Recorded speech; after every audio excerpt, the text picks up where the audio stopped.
Hello, what's up mga idol? So this is Mark Anthony Roscas ng Mark TV. So sa video natin yun, so meron naman tayong mag-rate tayo dito sa video natin na kung tawagin ay AI ng Messenger. Yan, yung bagong update ng Messenger. Mga wala pa ito isang linggo, mga ilang araw pa lang.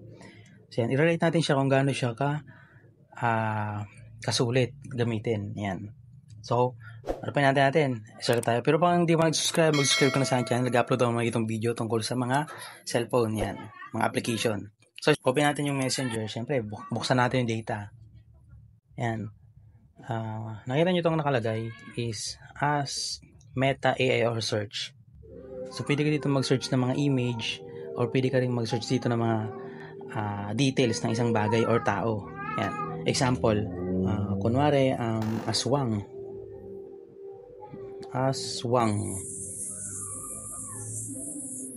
Aswang image. Kung gusto nyo lagyan ng image, kailangan may nakalagay na image sa dulo. Kasi kung tawag lang, yun lang yung lalabas, yung data lang. Wala siyang image. So yan, aswang image lalabas yan. Yun o. Yan. Kung di ka pa kontento, pwede ka pa mag-search ng iba pang mga image dito. Kunwari naman dito ay search natin si Google Lens. Kunwari, Google Lens. Kung hindi ka alam sa isang bagay, search na to. Google Lens.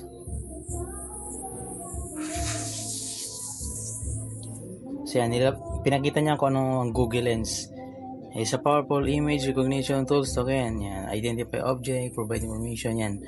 Lahat na. So, para sa akin, okay to, itong Meta AI na to. Pero tingnan pa natin sa ibang aspeto kung kaya niya.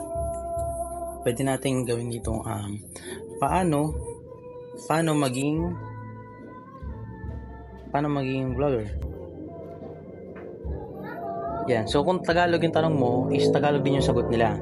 Yan. So yan, nag-reply dito. Marami nag-iisip kung paano maging vlogger. Yan.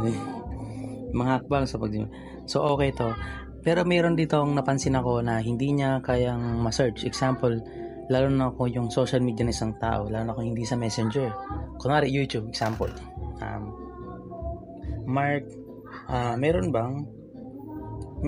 bang YouTube channel si Mark Anthony Roscas? Yan, so nagtatanong ako.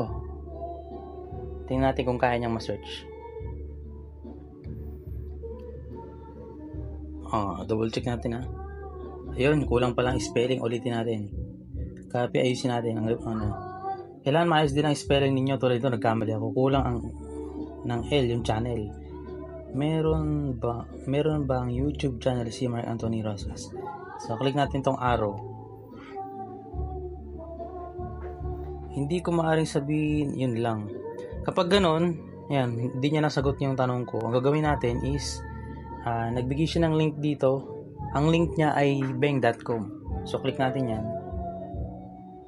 Bali si Beng ang magsa-search. Hindi na si Messenger. So, pinasa niya kay Beng. So, ito. Yan, lumabas dito yung channel ko. Ayun double check natin kung yan talaga yun. Yun, ako nga to. So, hello, what's up mga idol? Hininaan ko. So, ako yan. So, i-rate natin si Messenger AI ng count 1 to 10. Gagawin ko na lang siyang 5. 5 lang yung rate ko sa kanya kasi hindi pa kompleto Marami pa silang kulang dito. Kasi may mga bagay sila na hindi nila na-search ng buo. Yan. Kayo, anong masabi niyo dito sa Messenger AI? Yan. Para sa akin, ba lang to? Experimental pa lang to ni Meta. Pero mas maganda kung i-explore pa nila. Dagdagan pa nila.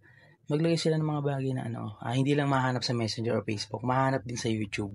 Kunwari nito, naghanap ako ng vlogger sa YouTube, hinanap yung sarili ko sa YouTube, yun. Nahirapan siya, so pinasa niya kay Beng Search. Buti na lang, nakipag-coordinate si Beng Search kay Meta. Nga pala, may-ari ng Beng ay si Microsoft at ang may-ari naman ng Messenger ay si Meta. So, nag-combine sila. Silang.